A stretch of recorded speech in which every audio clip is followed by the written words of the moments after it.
Welcome to the Slop Temple. We pray this video helps. You start by securing your space and hardware, clear at least a 2-meter square and move obstacles. Once done, power the headset, install any firmware updates, and charge it above 50% so interruptions stop. Put the headset on, tighten straps until comfortable, and set the interpupillary distance so visuals are sharp. Make sure the headset sits level. Misalignment causes blur and fatigue. Doing this now gets you a clean baseline for tracking and comfort before any apps load. Next, you configure tracking and input so controls feel intuitive.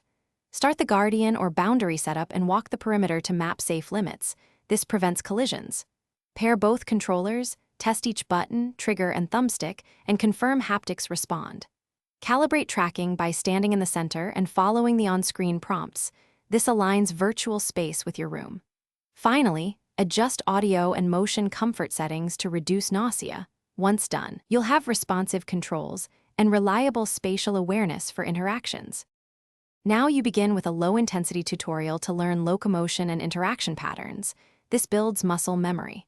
While playing, monitor comfort, take breaks every 20-30 minutes and hydrate.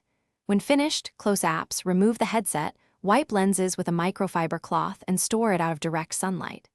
If something goes wrong, here's a key tip.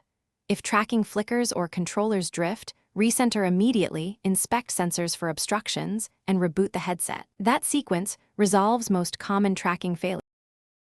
Thanks for watching. Consider subscribing if we helped you.